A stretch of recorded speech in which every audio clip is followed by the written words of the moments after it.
no better time to make a statement than now. The joint is jumping on a Friday night, and Gameday Nation is the place to be. Alongside the great pigskin professor Mike Jewell, I'm Yaw Bonsu. The theme of the week, rivalries. We have bad blood dripping up and down our schedule tonight. Mike Jewell, when you wake up for a rivalry game, what feels different from other game days? Well, first of all, it is fun. Yeah. Adrenaline's rushing.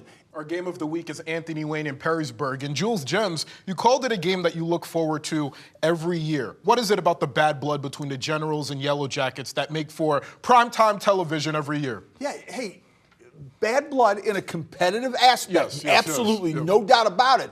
But then again, it is a rivalry matchup. So when it's week 9, you're playing for playoff positioning. Of course, how do you manage the emotions of a rivalry matchup? Hey, the coaches have done their work. The coaches have done their work in the summer, in the weight room. You craft and create that mentality, that next play attitude with everything you do, every rep.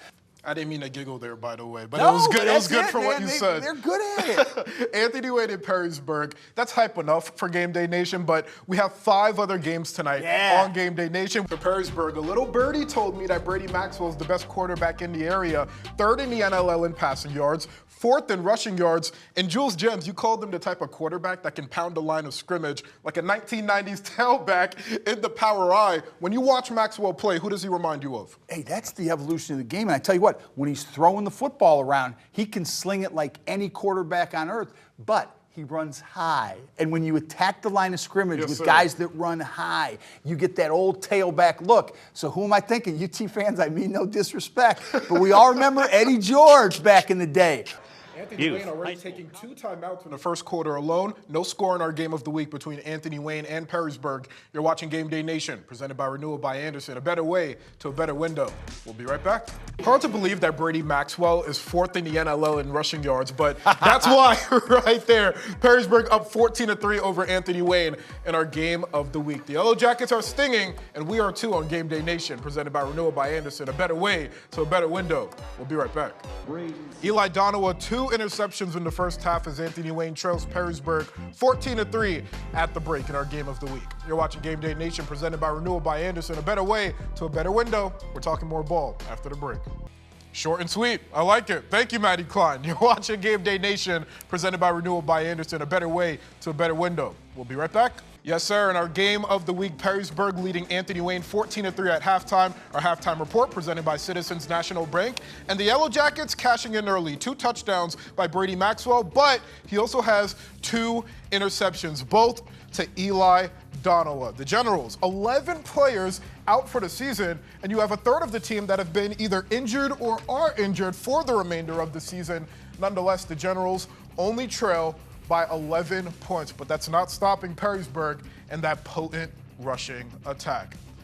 All right, let's bring it back to the desk. Yaw Bonsu with you alongside Mike Jewell. And look who we have joining us fresh off the Game Day tailgate set. Go. Mr. Godfrey Lewis. How you doing, Coach? Doing good. And Godfrey, when we talk about Anthony Wayne, a third of the team is injured or has been injured at some point this season, but defensively, Eli Donowa, 2 picks today. Cam Miller also holding it down. The Generals, they're not necessarily breaking, but the defense is bending. What can the Generals do in the second half to close this gap? And I'm going to take it back because I would say Anthony Wayne probably has arguably one of the best strength and conditioning programs. They have consistency all the way through from the grade levels up. Baydoun has experience against St. Francis. He came off the bench last year in the Fighting Irish's win. He threw for nearly 100 passing yards. This year as the starter, he's balling out. You're watching Gameday Nation, presented by Renewal by Anderson. Central Catholic leading St. Francis 24-0 at half. We'll be right back. Welcome back. The Media Center is brought to you by Stotzenberger College. Start your career and fast track it today. All you got to do is go to sctoday.edu. All right, let's head back to more action. We have some games entering the 4th quarter.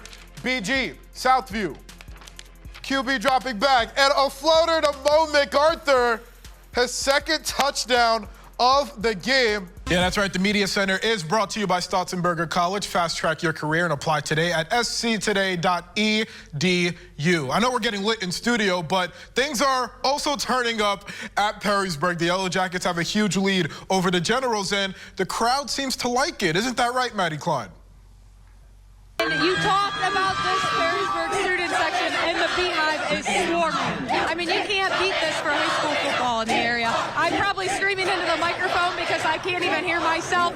Time is winding down, under 2 minutes to go in our game of the week. Perrysburg leading Anthony Wayne 24-3. Yellow Jackets, the boys are buzzing. You're watching Game Day Nation, presented by Renewal by Anderson, a better way to a better window. We'll be right back. Welcome back to Game Day Nation alongside Mike Jewell and Godfrey Lewis. I'm Yaw Bonsu. What a night of action. Napoleon winning the NLL Cardinal Division title with a 7-0 win over Fremont Ross. We caught up with running back Hayden Grohl after the big win. Man, I like what Tim Clack said there. Napoleon was thirsty for an NLL Cardinal Division crowd. We also caught up with head coach Tyler Suari after the huge win. Napoleon, NLL Cardinal Division champions, a 7-0 win over Fremont Ross. That final scoring drive, 87 yards, over 6 minutes long. When you look up Napoleon football on YouTube tonight, you're going to see that drive. Godfrey, what did you like about the way the Wildcats performed tonight? The way they performed, I see it like this. You know, downhill football, physical, yes. Down blocks. Hayden Grohl, baby-faced with a boxer's chin. Write that down and post it on the window pane. My goodness, Hayden Grohl, 1,245 yards coming into tonight. Mike Jewell, he continued that, and he led Napoleon to the NLL Cardinal Division crown tonight. What do you love about Grohl? He's a fantastic football player, and there's some variance in there. I mean, he's jumping in there that fullback position, then they go offset fullback, and that helped, you know, in that drive and that concept. Meanwhile, Fremont Ross, no NLL Cardinal Division crown. The Little Giants falling to 5-4, but still a lot to play for, Godfrey. Next week, taking on Bowling Green, that game will mean everything as far as playoff positioning. How can Fremont Ross wash away this championship loss and get ready to next week? Well, they have no choice. They got to figure it out. You know, Coach Chad Long was a teammate of mine, so I know he's going to get those guys ready to go. Napoleon beating Fremont Ross 7-0 to claim an NLL Cardinal Division crown, led by Hayden Grohl. What'd you call him?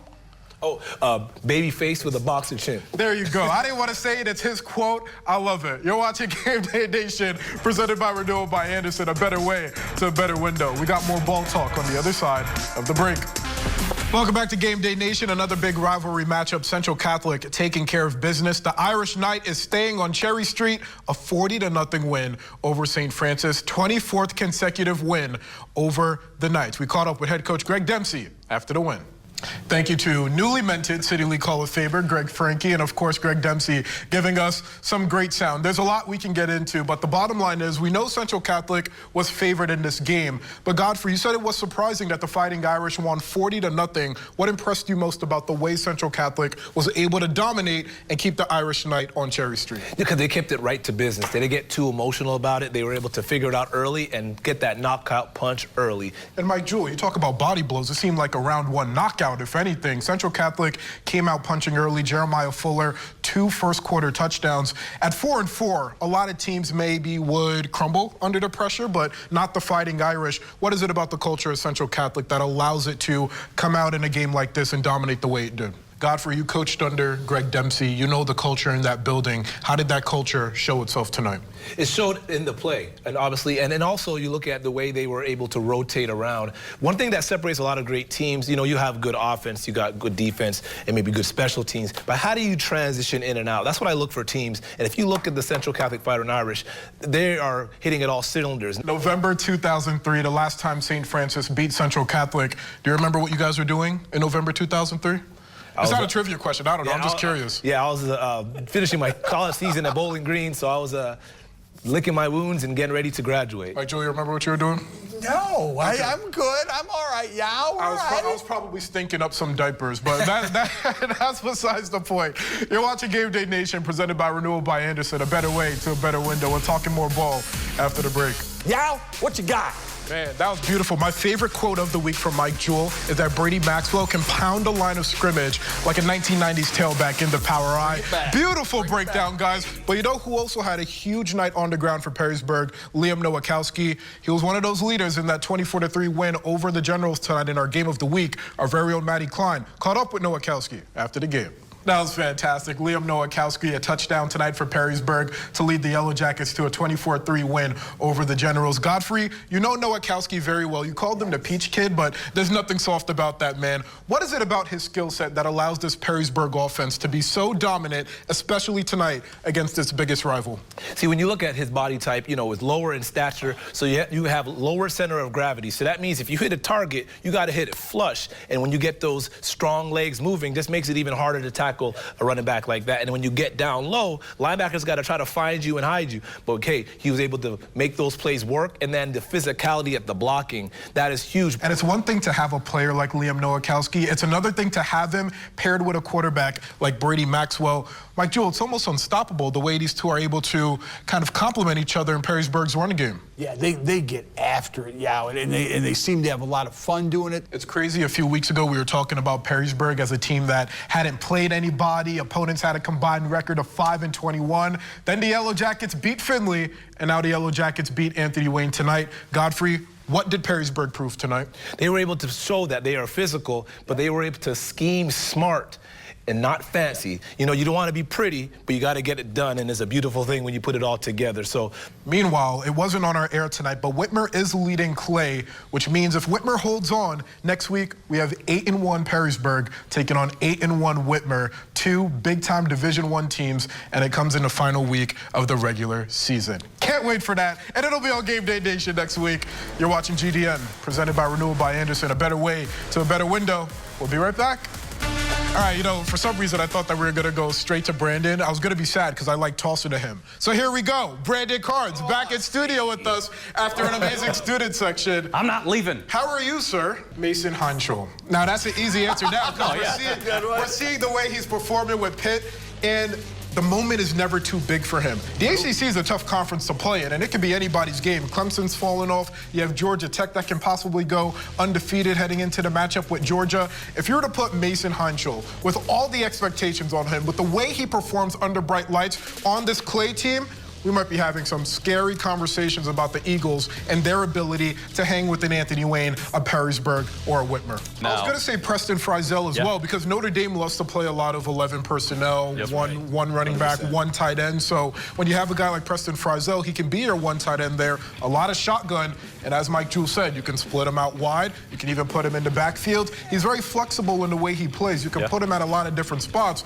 and I think that's something that he can do as a freshman to make a huge impact on this Notre Dame team. Marcus Freeman is going to love him. Remember the type of matchups he had earlier in the year. He was facing wide receivers like Mylan Paris. I believe he faced a wide receiver that's going to Texas A&M as well. So Singleton has seen some of the future best players in the country. CJ Slater, the top recruit in Michigan, going to UNC. Exactly. Really, to answer this question, you can look at any player who's played great competition. Central Catholic, as we've said time and time again, have the hardest schedule possibly that it has ever played. So when you're playing that type of competition, when you're playing those type of high-level players, that's almost an early indication as to how these players will do in the college ranks. Jeremiah Fuller is another one as well.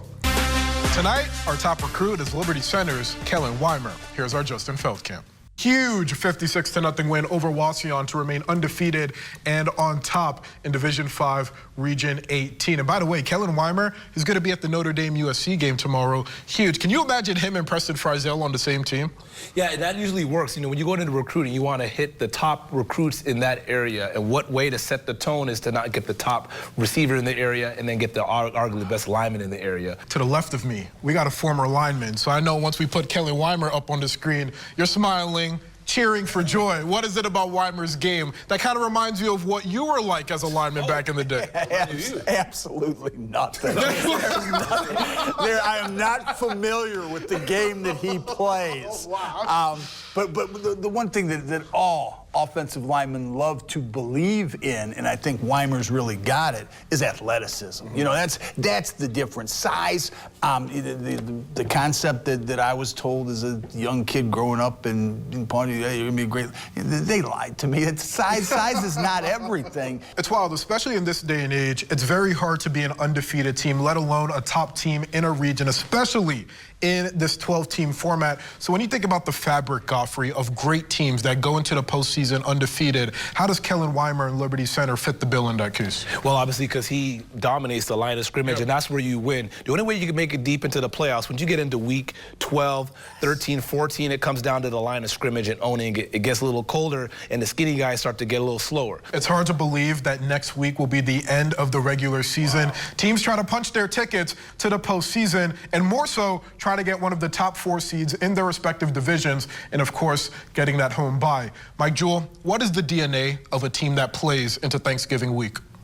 Oh, man, it's hard-nosed. It's not surprising. They've done everything to earn it. And we have to mention why Whitmer's at 10. The score just went final. I gave you that one. So you said something happened. That's why you get the big bucks, and something man. did. Whitmer was leading Clay 28-21, and with the minute 13 left, Clay drove down the field. The Eagles scored, went for 2, converted, and then on the ensuing drive, Whitmer was picked off. So the biggest upset of the night, possibly of the season, Derek Pennington and company taking care of business, a 29-28 win over Whitmer. It's a Whitmer team that was looking at potentially getting a home field, not only just home field advantage, but a first-round bye in the playoffs. But now Whitmer falling from grace to number 10.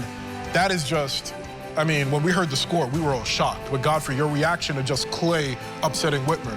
Yeah, you know, week 9 and 10 is some of those situations where you get caught slipping, and that might have been a game today. We don't know. And considering it is week 9, teams are trying to make statements. We're talking about a Clay team that was 15th coming into tonight in D2, Region 6. You want to talk about playoff points? No better way to get them than against a 1-loss Whitmer team, or should I say now, a D1 team that has 2 losses. Clay, a huge statement tonight. So just to recap again, Clay beats Whitmer 29-28, a huge upset for a team that was the 15th seed coming into tonight. We're going to talk more on the other side of the break. You're watching Gameday Nation, presented by Renewal by Anderson, a better way to a better window. And of course, all of our games you can find on the BCSN Plus app. If you haven't already, download it now from the Apple App Store, Google Play Store, Amazon App Store. It's always a movie on Friday nights here in the Buffalo Wild Wings studio. And of course, today was no different. You're watching GDN, presented by Renewal by Anderson, a better way to a better window. We'll be right back. All right, we're still picking our jaws off the desk after hearing that Clay beat Whitmer 29-28. All credit to the Eagles and Derek Pennington's crew. No doubt. Huge win. Can't wait to see what next week brings in week 10. But we have a whole lot of scores to go through tonight on Gameday Nation beyond the 6 games that you saw. So let's start off with our broadcast games. Perrysburg taking care of business. That was our game of the week. This is only NLL scores right now.